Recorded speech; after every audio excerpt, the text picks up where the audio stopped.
So today's topic is about police brutality and police relations with the black community. So I personally believe that policing and law enforcement is overrated and has a very low impact on reducing crime. And in addition to that, I believe that police relations with the black community has been poor for generations, and I think it's time to really address the issue and pretty much do away with it. So I'm gonna just kind of leave it at that. That's pretty straightforward for me.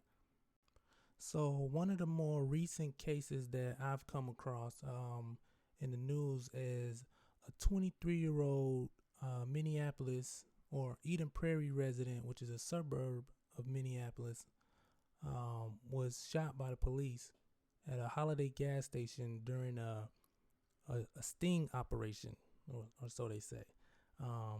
And the reason I say, or so they say, is because I believe a sting operation is nothing short of a setup. So I watched the video, and it appears that the victim did shoot first, and police then returned fire, um, despite the fact that there was a innocent passenger in the car at the time who had nothing to do with the criminal activity of the victim. Another thing that I kind of noticed in the video is that there was an unmarked vehicle that kind of cornered the car in, along with marked police vehicles. And if you look kind of to the left or the right of the screen, you'll see a guy who appears to not be in uniform approaching the victim with his gun drawn. Now, at that moment, I would argue that the victim didn't know that that was a police officer.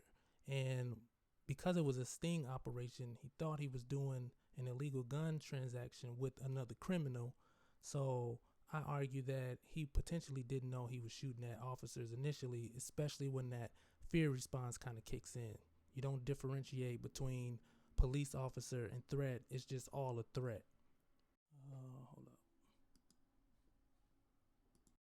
So, in my opinion, I do believe that law enforcement was 100% wrong in every step of this racially driven investigation. Again, that's my opinion.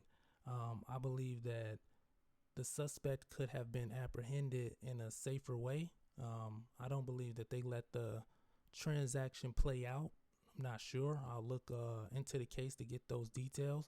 But I believe they swooped in immediately instead of letting it play out, get it on camera, and then arrest him in a more peaceful way. And one of the last things I wanted to bring up is I noticed that the article said the 23-year-old was a resident of Eden Prairie, yet they set up a sting operation in Minneapolis. Eden Prairie seems to be more of a suburban residential area. Minneapolis is more inner city, and I believe that they set up the sting operation in Minneapolis because they didn't want to put the Eden Prairie residents at risk, because they know these type of operations can be unpredictable, as shown in the video. So now I want to go a little into the identity of the victim, who is his name is said to be Doalid, a Somali resident of Eden Prairie, Minnesota. I looked up his criminal record. He did have prior records, mostly traffic violations. He did have a felony drug charge and a gun charge, where they say his mother called the police after he fired a gun, or she heard a gunshot coming from the bathroom, and he didn't shoot himself, but he fired the gun in the shower. But other reports say that he fired the gun in the basement. So either way, it sounds like a misfire, or he discharged a firearm in a residential area, which is what I would guess is what caused him to lose his gun privileges. So him having a gun at all is automatically a felony, if I'm not mistaken. But other than that, I didn't see a violent history in the Hennepin County database. I didn't look anywhere else only because the shooting happened in Minneapolis. So with that being said, I think that that's it's kind of huge. It shows that he did have a criminal past, but I don't think that that's justification for the way the investigation went and the end result. So I'm gonna pose a question and say, was this a sting operation, or could it potentially be premeditated murder on the cops' behalf? And the reason I say that is because they knew that this suspect would have a gun because they set him up to sell a gun illegally, because that's what he was under investigation for, was illegally selling firearms. So they had all the groundwork done once they put on paper that, hey, we're going in to investigate a guy who's selling guns illegally, and setting up a sting operation to make sure that he would have a gun on him at the time, and whether he shoots or not, you have grounds to kill the victim. And I think that that's what happened. That's what I'm seeing. One of the police officers involved in the shooting is married to a judge, and even though the case is not being handled in the county where the officer's wife practices, that's still power. So when you put all of those things together, I think the more conscious people are going to automatically see that this could easily have been a setup. So that's kind of my piece. So now I'm gonna hand the stage over to Faya. Faya, you still there? Yeah, I'm here. So, are you familiar with this case? I am. I looked into it. I read the article. The Minneapolis Star Tribune put out an article titled "Warrant: Minneapolis Police Shot Bilal Reed After Attempted Gun Scheme." I did read over the article briefly. The article prompted the reader to look at the video also, which I did. And I think, well, a couple things. You have the issue at hand, which is this specific fatal police shooting, which could or could not be merited, could or could not be a justified shooting based on what someone would logically deduce by looking at the video and analyzing the available evidence. They had a warrant, had a reason to believe this guy was, trafficking firearms illegally. They went to execute that warrant and arrest him. Uh, you know, Could they have arrested him at the house? Should they have arrested him in public, in a public place?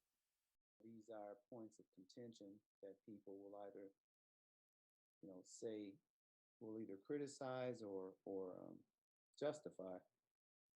And then eventually, it led to the fatal shooting, which in the video it does appear that the young man fired first, and then the police went ahead and returned fire. Now that's an individual occurrence here, but as we know, nothing truly happens in a bubble or on an island.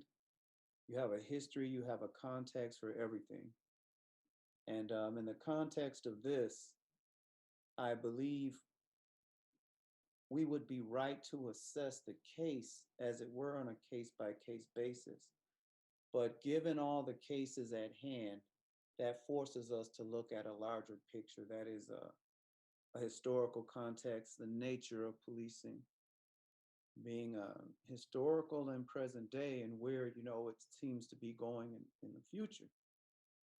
And that being said, I just wanted to touch on a few points. Um, One question that comes to mind is the very definition of police and policing. We call it police. That's the term we often use for this force and this group. Police actually means to clean, to make something better, to get rid of the corruption. I remember in the military we used to say policing. That was one of the first terms I heard of the reference of policing outside of law enforcement. and men in blue uniforms with guns. They'd say, "We're going to go out and we're going to police the yard." And obviously, that meant go and find everything that didn't belong there, pieces of paper, the trash, garbage, things that were making it unsightly or were pollutants. And we would go and find those things and remove them. And I think that general term policing definitely applies if you're cleaning up your yard. But when you look at the results of society and our communities, the question is it accurate to say that they are policing in the sense of making it better and removing the filth? And I would say a more accurate term to apply would be law enforcement. See, because the term policing implies that you're going to clean something up. Law enforcement means just that you're going to enforce the laws. And that's actually what law enforcement does. I mean, it's inherent in the it's obviously a part of what we call them, law enforcement. And just having said that, just a quick historical reference.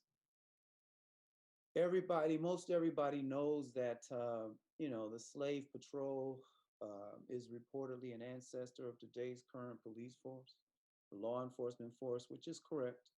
It actually made its way from across the pond. It was in Europe initially, and it was part of a system of aristocracy where the rich people, they wanted to know what the poor people were doing, what the peasants were doing, if they were doing their jobs correctly, if they were up to anything. And it wasn't enough to just sort of have paid snitches or people to infiltrate.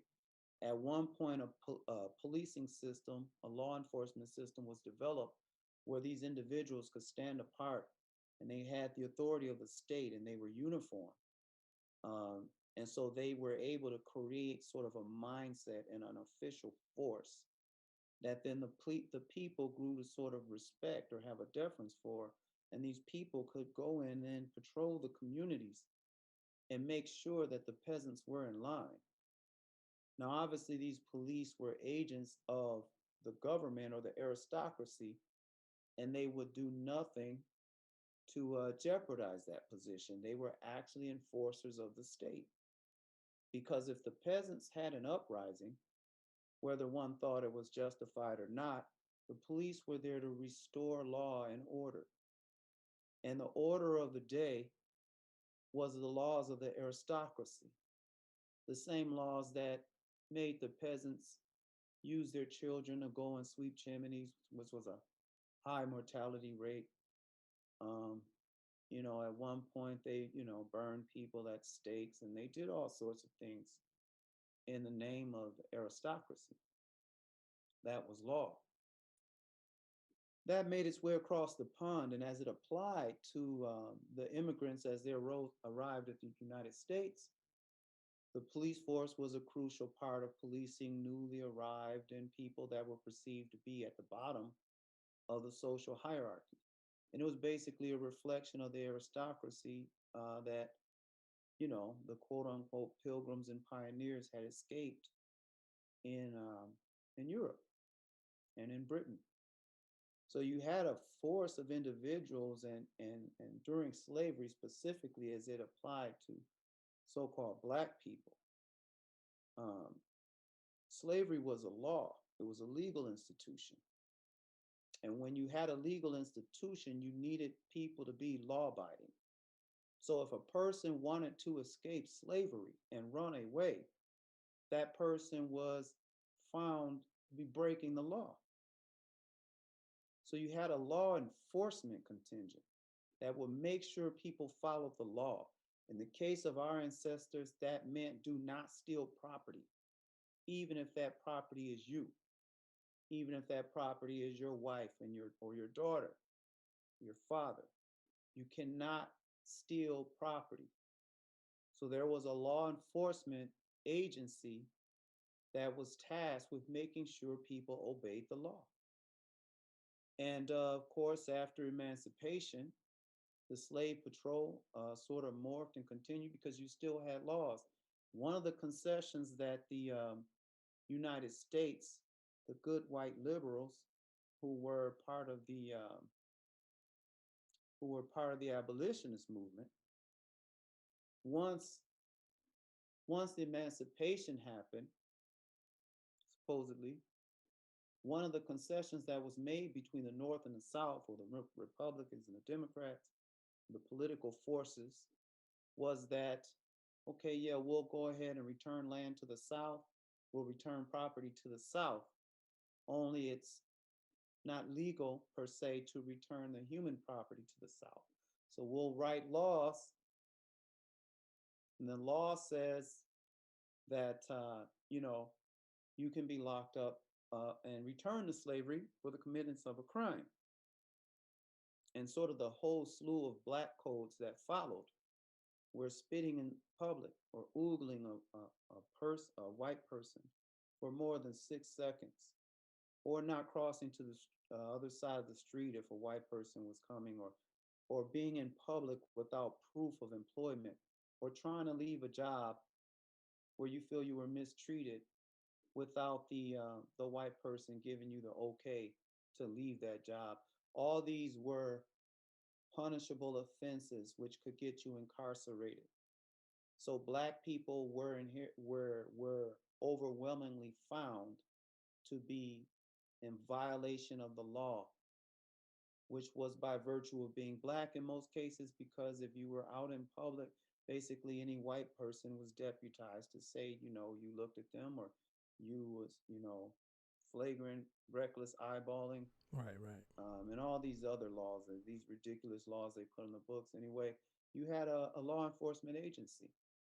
So that law enforcement agency then, uh, was tasked with doing that, with bringing black people and locking them up, and and at some point in the public mind, we make the mistake of equating law and order with moral good, when in actuality, law and order simply means what the government deems it to mean at any given point in time. You can fast forward to Clinton's three strikes law, where you could be a young person, you make a mistake based on where you're from, or you get caught with the wrong crowd and you get a felony on your record. Now that's a strike. So your second or third strike could be, you know, you're taking a can of beans out of the store, right? Your daughter's hungry. And no matter what the nature is, your third strike, you're in violation of the law. So law enforcement is going to come, they're going to arrest you, and they're going to lock you up. Yeah, no, that's understandable. You touched on a lot of things. Um, one thing that stood out to me is you explained the difference between the terms policing and law enforcement, and I think that of course, as far as terminology goes and the definition, those two things are different. Um, in actuality, if you get pulled over by a police officer, I personally don't think it would matter if you call him a police officer or law enforcer. You're still going to get the same result and the same energy. So breaking it down on a intellectual level, that makes sense. As far as what we deal with on a day-to-day basis in the black community, I don't think that even matters as much. But I would also say, if we were to call them law enforcers, I don't think that it would change our perspective, or it won't change my perspective, because I know that they don't even enforce the law across the board. So police officers let other police officers get away with criminal activity. So you can't even say, hey, they just doing their job, they law enforcers, because they pick and choose when to enforce the law, even amongst their own family and friends. So even that is a stretch, and I think we just have to call it what it is, which is really just BS. They're not police officers or law enforcers, they're oppressors. And that's why you see things change case by case and group by group, because their job is to oppress black people amongst uh, poor people and whatever other group. So what would you say to that? Just calling them oppressors? Well, I think to that point, and yeah, forgive me for I really get carried away in the information and the details. It's sort of a passion of mine, but law enforcement. So this is what I would say. Historically, we have tried to address this problem of prison industrial complexes, of the unjust laws that are on the books. And in some instances, we have successfully gotten laws onto the books, and we've gotten other laws stricken from the books. So the civil rights, for example, during that era where we were marching and bleeding and getting beat upside the head, and we were able to do away with laws that said separate but equal, and we knew it wasn't equal. And we got rid of laws in the books that said redlining was legal, or that we could move to certain areas, or where we wanted to buy houses, or where we wanted to go and eat food, and all these things. We've gotten laws stricken from the books. But the problem is, I think, like you mentioned, it's not just the laws in and of themselves, it's the discriminatory enforcement of those laws. So while you can get a law on the books that says, say, for example, stop and frisk is illegal. Now, that doesn't mean that that law will then be respected by the law enforcement agents, because Right. there's Right. prejudice within that police force, you know, which ultimately they're a reflection of the status quo in the government. They are the enforcement arm. So, like you said, um, it makes law enforcement correctly termed in the sense that the law of the land is a reflection of the government. Now, sometimes the laws can be written and official, as in what you find on the books and what will be enforceable in court, theoretically. And then sometimes you've heard the term called unwritten rules and unwritten laws. Now, these are things that are equally and just as enforceable as legal laws. For example, if you're out in public on a dark street driving home from work, and say you're a black man, and you're driving through a part of town where, let's just say it's a rich white part of town, and you get stopped. Now, there's no law that says you can't drive through that town. There's no law that says, really, you can't curse out the cop that stopped you, as long as you don't threaten him, or you can't use foul language, and you can't ask him why the hell is he stopping you. You demand to know your rights, and you don't consent to any searches, and continually ask him if you're free to go. Those are the laws. Now, does that mean that the outcome is going to be that that cop is going to respect and enforce the written laws? Or is he going to act on an unwritten law, which says he has a gun and a badge, and his word is going to carry more weight and merit. And if you die on that street, right, then he's going to be found, right, that he was in fear of his life. Okay? That's not a law you're going to find on the books, but it's an unwritten law. And I would argue that it is a reflection of the government at the higher echelons. Why? Because we've seen it continually enforced in this country, and nothing changes. So therefore, it is either a desirable outcome, this unwritten law, when it's enforced, or it's an intentional one. It's a premeditated one. But after it's been enforced so consistently over a long period of time, over several generations, then you have to understand that it's either a chicken or an egg. Either it's an unwritten law that they want, or it's a desired outcome. And which one can you say is the precedent? That makes sense. From a more obvious standpoint, yes, the police are operating under a higher power, which is the American government in this case, and they will and can pick and choose when they want to enforce those laws. Um, and that's been obvious for generations.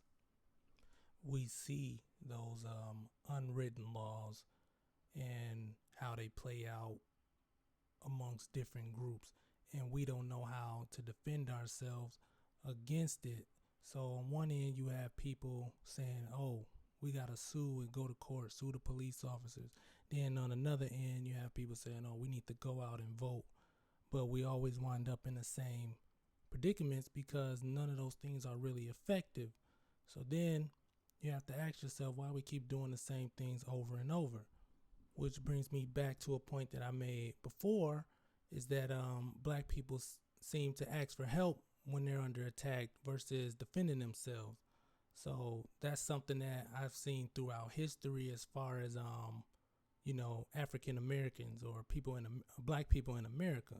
So I personally believe that again, law enforcers are enforcing BS and we're pretty much putting up with it.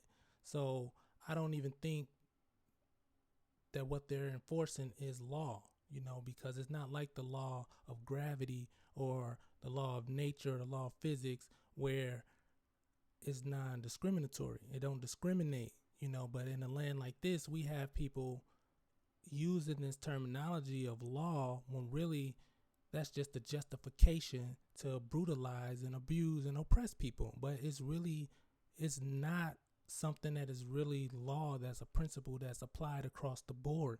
And I think we have to address that. Like, you can't talk around it. It's either law or it's not.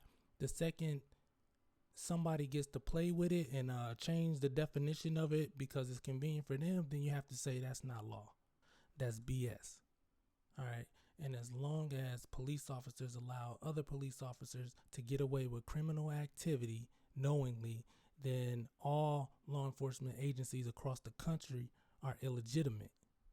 And we have to just call it like it is. We can't play these little word games because lives is on the line. People dying over this and people want to act like it's just light. It's not a light situation. But if we play around with the words, then we make light of the situation because we just get into arguments. So that blue wall of silence is something that is deliberately ignored. All right. It's something that's socially and illegally acceptable. And we have to stop allowing people to accept that. Like, we know about it. People talk about it. People write books about it. We know that it's out there. So you can't justify anything that the police do on the grounds of law. You can't say that it's because they're law enforcers and that gives them the okay to do it. We have to say, well, guess what? They're not law enforcers. That's our argument, or my argument, I would say. They're using the law to justify killing people, and then at the same time ignoring people breaking the law within their own community or their own little cliques and groups of law enforcers. So it's like, no, you're not a law enforcer. You don't get to hold that title. In fact, in America, we have no legal system. That's the thing. It's not even a legal system no more. It's just flat out oppression. And they're using the term law to justify brutalizing and basically bullying people who are significantly weaker, which is something that we'll teach our kids not to do. But then we turn around and allow people to do it to us as adults. And then have the nerve to wonder why society is in a state of chaos. Like, everybody confused. Like, well, nothing is consistent. There's nothing to be confused about. You're not being consistent across the board. That's the purpose of having a structure or a system of law. Now, I've heard people say, well, the system is functioning just the way that they designed it to. It's going the way that it was supposed to. But I see it differently. I see a system that's crashing, and the people in power are trying to hold on to what little functionality they have left, which is policing. They're using brutality to maintain control until they can fix their system. So then, going back to the case in Minneapolis, you got this 23-year-old kid who's selling guns, and the police decide, oh, this guy has to be stopped because he's breaking the law. But then they ignoring the law at the same time, but they just had to catch this dude, right? And then pow, they shoot him, he dead, but yet people still selling guns. You ain't even put a dent in the problem. So it's really just a cover up. It's a mask to try to say, hey, we're out here enforcing the law and keeping the streets clean, but really it's just another excuse to kill black people at the moment. But it really could be anybody they choose to. But we know that, of course, black people are always targeted disproportionately because of racism. And they really got the nerve to act like they're out here because they're enforcing the law. And you're setting up a sting operation, which ain't nothing but encouraging criminal activity, because now you're contributing to the criminal activity, but you're saying that it's for a good reason because we're trying to eliminate the criminal activity by setting people up to do criminal activity. And then if things get out of hand, we can just kill them. It's like, come on, man, you can't even buy that. That don't even make no kind of sense. They're just contributing to the gun violence in the street, because now somebody still winds up shot and somebody still winds up dead. And you talking about you trying to get the guns off the streets so that won't happen. So it's always a deeper issue when you really start combing through what people are trying to say. And we got to stop just masking it and covering it up and tiptoeing around the issue, and we know what the real issues are. It's not about morals, it's not about law, it's not about any of that. It's simply y'all allowing us to do this and we're going to keep doing it. And in this case, you actually have a 23-year-old black man who was suspected of really committing a crime. So it's like, oh, bet we can really put as many holes in him as we want to, because American society is going to back us up. And they're going to say, well, he shouldn't have been doing anything illegal. It's not like the George Floyd case, and yada, yada, yada, yada, yada. But the real black community know that he was probably less of a threat than the police officers who shot him. And that's fact. So, I mean, you really have to look at the whole picture when you are in the black community. We can't just look at the little simple stuff that they try to put in our face. Why they release the video so quick this time, but other times it take them forever to release the video. And I would say that's because this video actually works in their favor, because they can just say, hey, he shot first, then we shot him back. And they can kind of say, period. But like I said, I know that it's deeper than that, and I can't ignore that it's deeper than that. But yeah, like what you said, on the surface, in a simpler way of looking at it is, yeah, the government is in power. They have the power to make the law, and they can change the law whenever they feel like it, and people just pretty much have to deal with it. So moving on, I have another question that I got for you. What do you think black people can do or should do to put themselves in a better position to seriously tackle this issue? Well, a couple things. I'd say that when you talk about their laws, or are they not laws? Laws of physics, right, for example, are absolute. That they're not only laws per se, they're not only written rules that suggest how things should be followed, they also dictate what will happen if you don't. Mm. So if you, for example, as a human being, laws of physics say you can only run so fast, and that's based on your physical makeup. So you won't see a human running 100 miles an hour. But based on the laws of physics, there's a force there that will not allow you to do it. So it makes it a law, and it makes it an enforced law. Whereas the law on the freeway may say don't drive faster than 60 miles an hour. Now we know that's a written law, but then again, you can choose to not do that. You can go faster than that, which means that it is it's not something that will be stopped immediately by the laws of physics. It's a suggestion that's supposed to be intended for the well-being of society as a whole. Right, right. Which I think is, no, sorry, go ahead. So you will call it a pseudo law in the sense that you say it, you decree it, and then you institute an artificial law enforcement. So you don't have gravity there to watch over people and make sure they don't speed, but you put individuals out there who have a force that's supposed to act on the violation of that law. So, in essence, it's something that mankind is instituting that's supposed to be sort of a government, supposed to work as a governmental structure. The way we can say that, well, if you believe in God, Yah, etc., there's government that's divine, meaning there's ranking and hierarchy and power and authority that exists. And what we have is this situation where individuals on this planet are a corruption of that.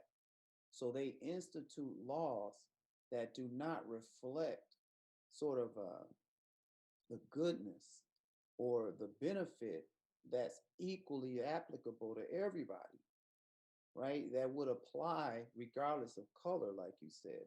They institute laws that are um, aberrations or they are corruptions of what actual divine government should be. So it's a partial, it's a racist, it's a corrupt system.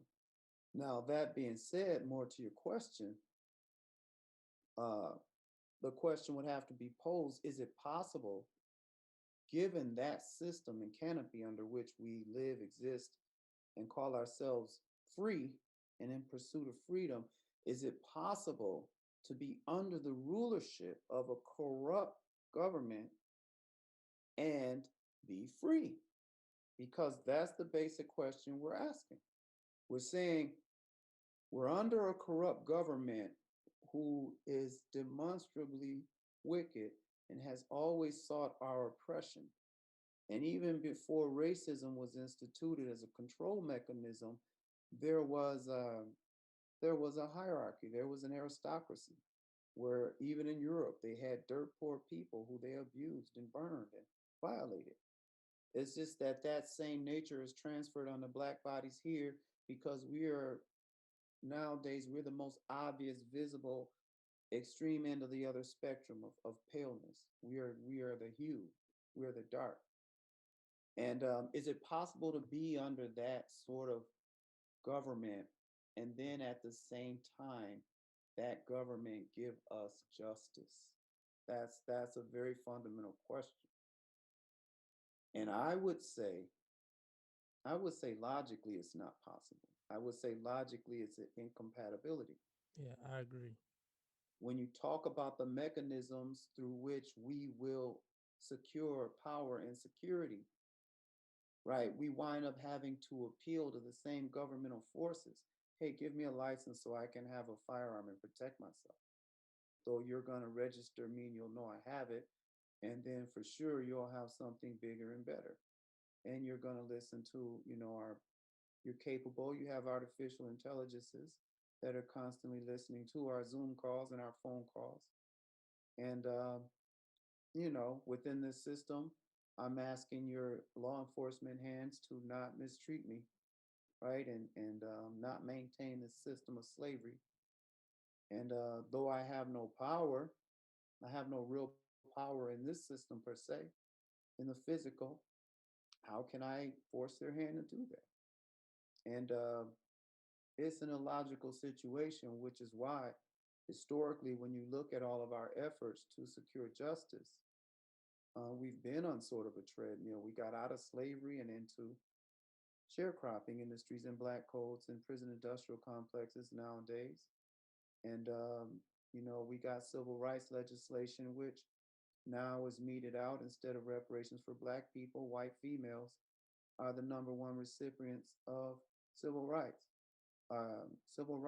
legislation and sort of affirmative action, and immigrant groups. And now corporations, I mean, financial moguls and corporations are the number one recipients of welfare. So, as far as a tactic, I would say the obvious thing, which might seem, you know, it, it might seem that is not a tangibly logical thing to do, but it would be to disassociate ourselves from that system in which we know we can never get freedom. And what I mean by that is obviously we can't just sort of build Noah's Ark and then sail out of here and sail to Africa or what have you somewhere. But I mean spiritually. I mean psychologically, coming out from beneath that government. And what that would look like in terms of practicality, well, the first real thing I think we would see if we did that would be our refusal to participate and play the games and abide by corrupt rules and laws. And by that, I mean sort of the get out to vote drives, where it's a vote of confidence for one of the other wings of a bird, which is filthy, right? If we come out of the mindset of the system, you would see people not voting. You would see people not refusing to play into sort of the messages that we see in media and to participate and give our talents and gifts to entertaining them, to running across their fields, to destroying our minds by purchasing sort of these products with governmental seals, which, you know, contribute to the destruction of our body and our minds, to injecting ourselves with experimental medicines or experimental vaccines, for example, with confidence in government. See, all that stems from having confidence in them and abiding under their laws and within their canopy. I think the first thing to do would be to come out of the system. Yeah, and I agree with that. Definitely got to come out of the system because we know that this pseudo law game that they kind of running on us is illegitimate and unlawful. And we have to challenge that head on by coming out of the system, both spiritually and physically. It's definitely something that's possible. It's been done before. You can look throughout history, and history repeats itself. But oppressed groups have overcame oppression before, so it's not an unrealistic thing to really start thinking about. And we definitely need to have a heightened sense of urgency, um, because honestly, right now, generally speaking, the fear response of the black community to me seems to be inactive because we are not acting or reacting to these threats in a natural or appropriate manner. We do way too much thinking in the face of danger, like when our lives are in danger. I'm not just talking about if your money is in danger or property, I'm talking about actual life. Your kid's life can be in danger, and you have parents who want to talk it out or think things through when nobody else is doing it. I don't see that across any other nationality or species. Um, so that's something that I think we really have to address. That our sense of urgency don't match our complaints. We're saying that we're in a toxic environment and that white supremacy is the problem, but you're not really taking no actions 24/7 to get yourself out of that situation. You can't convince me that you believe that the house that you're in is unsafe, but yet you keep living in it. It don't add up. Because what you're telling me is that you think your house is unsafe, but it really ain't that bad because I ain't gonna leave. That's really what you're giving out. So you really do have to pick and say, do you think America is unsafe? Do you think that our neighborhoods are unsafe or not? So it has to be more definitive and more direct. It's yes or no, not kind of sort of. And I think we're in a kind of sort of state of mind when we shouldn't be. We should be in a yes or no state of mind. You should know by now if you believe that America is toxic for you or not. All right. So when police brutality is taking place, it's fight, flight, or freeze, not ask for help. I don't recall that being in the equation when it comes to that fear response of things to do. That's not gonna be a reaction or response that you're gonna find from adulthood all the way down to birth. All right. So if you come across a snake or a lion, you're gonna run. You're not gonna sit and think, "Oh, am I fast enough to get away?" Or yada yada. None of that. You know what I mean? So is that something that you would like to weigh in on real quick? Yeah, just real quick, just a couple of things that you said, and I'm just going to catch up to you real quick with the last thing. First of all, the legitimacy of saying coming out spiritually first is not at all impractical. Like you said, it's something that's really tangible. The spirit we correlate with the mind. And any move a person makes, they have to make up their mind first. And when you make up your mind, you're going to then speak, you're going to move. No one gets out of bed in the morning without first making up their mind to do so. Now, you can't see a physical mind. It's something that happens. There's circuitry, there are neurons that flash. And even then, it goes beyond the physicality. There's a spiritual realm that exists as the mind. And then it's manifests in the brain, which you can see. It enters into physical ramifications of what one thinks about. So, us coming out of the oppressive state of mind is a necessary precedent for us to determine what we're going to do. And making up the mind is also in lockstep with understanding who you are. Now, speaking to your last comment there, I think the problem is if a man knows he's a man, right? And he's faced with a snake or a lion or a bear, that man understands there's going to be hostility and that he understands there's going to be aggression. And even if there's not aggression on the part of that animal, he knows the potential is there. So that man will do things such as put distance between himself and a snake. He may build barriers.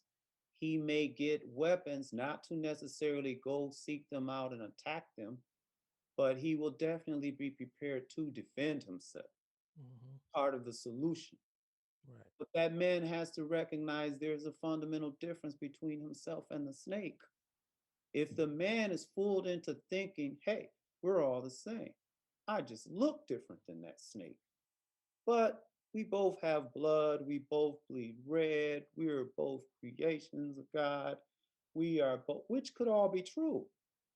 But Mm-hmm. if that man thinks there's no difference between me and the snake, he might think the solution is to reason with the snake. He might say, hey, snake, I got kids like you, and when you bite me, it hurts, right? Snake will say, yeah, you know. But does that actually address the nature of the snake, right? In that instance, the snake may not be confused. The snake will listen. And when the snake gets an inkling again, it's going to act on its own instincts, which will be to bite, right? And, it's venomous. But if the man is still unconvinced, if he's trapped in a perpetual state where he believes that he is like the snake and the snake is like he, and that if he's been suppose he's been brainwashed by Snake TV, and he thinks they're the same except for how they look, right? He doesn't take into account the demonstrated actions of the nature of the snake that's been happening over and over.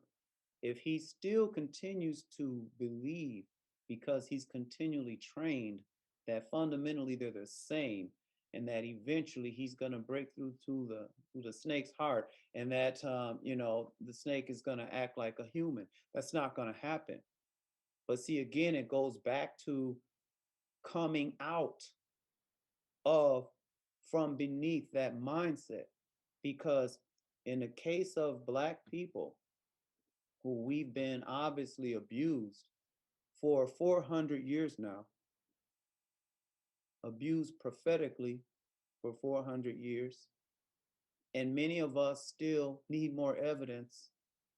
See, where that comes from is a mind that's still attached to the system. And I would argue that in order for us to flee or address that beast, as in your example, we have to first recognize the difference, and we have to first anticipate, recognize, and face the reality of the situation. And then we can act accordingly. Then we won't try to talk nice to snakes and ask them to heal the venom in our veins and don't eat us and all that nonsense, because that's ultimately what's going to happen as long as we're still being able to be manipulated and controlled.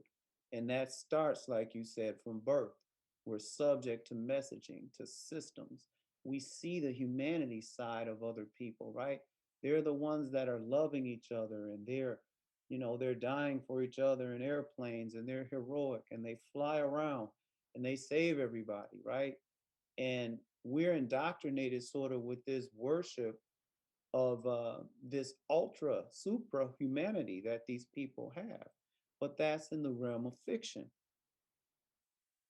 But every good fiction, right, it crosses into reality.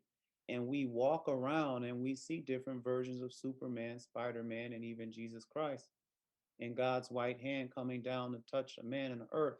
All this was part of fictional propaganda, which is not reality. But the problem is, once you indoctrinate generations of people, when they're faced with those same beings, the instinct is to default to a deference for them, to believe in them, to hope against hope, and to continue to make pleas to their humanity when they have no evident hue whatsoever. And I mean, in not just terms of the hue in the skin or melanin, but I mean hue as in humane treatment. And obviously, this doesn't mean everybody, you know, all of them, but it means by and large is a real problem. Well said. That was very well said.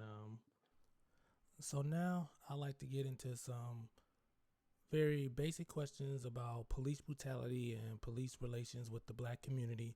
I'll ask some general questions and then I'll ask some specific questions about certain cases. I'll say how I feel and then I'll open up the mic to you. So the first question is, do you think the black community should do away with the current policing system and implement our own policing system and start policing ourselves? My answer to that is yes. So I'll open up the mic to you now. Well, my short answer is yes. I do believe, obviously, as I stated, to be a part or come out of the current system under which we're in, because I think the fundamental conundrum is, like we're saying, is can we get justice out of an unjust system? And the obvious answer to that is no. So anything that is in line with separating or coming out or being independent, all of those sort of notions of disassociation is preferable to the current situation. Now, as I was saying, as a matter of practicality, we'd have to make that determination, which means spiritual freedom. I think that is so crucial. And I think many of us, as I would say, Black Americans, and even descendants of slavery in America, we are we have sort of awoken or are becoming increasingly conscious of that fact. Now, that is a representation of a sort of spiritual awakening, in my opinion. I think that ultimately we are a spiritual people. And by that, I mean we are not, we do not only place our hopes sort of in the small things or in the routine or the money or the practicality or the physicality of things, which the dominant society seems to be more partial to, devices and, but I think we are more of a mindful, spiritual, heartfelt people. I believe that. And I know there are studies and there's history to back that up, even current science, but that's another discussion. But that being said, we we can't look for our government and the nature of our society. We can't just mimic the one we are currently under. And like one testament to that was when blacks left and went to Liberia and wound up establishing an oppressive regime there because those Negroes were basing everything based off of what they had gone through in the United States. And they wound up creating a hierarchy and oppressing the natives there and building square houses and basically trying to establish plantations. So I think that our separation has to be in mind and in identity, meaning who we are. And that's going to dictate how we act and what type of system we want to set up, and not based on what we learned from the oppressor. And I think that will ultimately reflect in our reality. So if we say practically, yes, it's time for us to come out of the United States, right? It's not even a Christian nation. It's a warped version of Christianity. It's paganism. It's all these things. And we're out of here. Well, where are we going? Okay. We want to go to an ideological wilderness, right? Or establish something where we're like, now I'm the new police officer here. Or do we want to determine who we are so that we can establish a right government? And I think that once we determine who we are and figure out who we are, and we're going to need that separation in order to do so, then we'll be able to understand and establish our spirituality, our God, and what divine government actually is supposed to look like in the land. Nice. That was very that was good. And I agree. Yeah, and I think that there is a lot of opportunity out there in places we can go specifically for people who look for specifics. There are various states even within the U.S. If people did not want to leave the U.S., I understand that, but there are places in the United States that are ripe, for growth. And I think with a collective mind, it can really be capitalized off of. But as far as the overpowering structure of America, I don't think that that's even worth the time. It's been done before, even by us. But there are African nations that have reached out to African Americans to come there and build. Um, Of course, every African nation is not safe. We know that. But there are places in Africa, there are places in Europe. I do not know of any places in Asia, so I won't even talk about that. But there are very little places, but there are places that I'll get into on another podcast. But for specifics, if you guys stay tuned, I will give specifics about places that African Americans can go to start rebuilding a more safe communities for their families and themselves. So with the next question, I'm gonna go to some more specific cases of excessive force and police brutality, and I'll answer again, and then I'll let you have the mic. I'll start with George Floyd since that's a popular one. Um, my question is, should do you think that the officers should be charged with the crime? If so, which officers you think should be charged with a crime? What crime you think they should be charged with? And a very brief why. So with me, I would say that I think that the main officer who had the knee on George Floyd's neck should be charged with murder. In my opinion, I believe it was premeditated. I believe that he knew exactly what the result would be, and I think that there's more than enough evidence to support that. In my opinion, the other two officers, I think they should be fired, and I can't think of a law or something that they could be charged with, but I would fire them on the grounds of just negligence, despite the fact that they were new or any of that. I just think that the severity of the situation should have cause for more professional actions. So, with that being said, what do you think? Well, I think that I just wanted to make a real quick point, man, and then I promise I'm gonna be brief. No, go ahead. Go ahead. You The got time. to the theory of coming out of America and establishing different homelands or our own government in other places.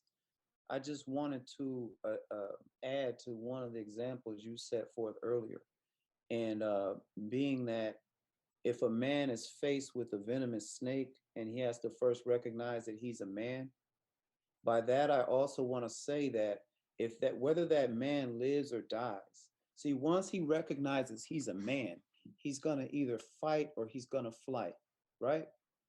Or he may freeze and just die, but he will not go and try and hug the snake, correct? Or sleep with the snake or whatever. anything illogical. But what for sure will happen, that man will either live or he will die as a man.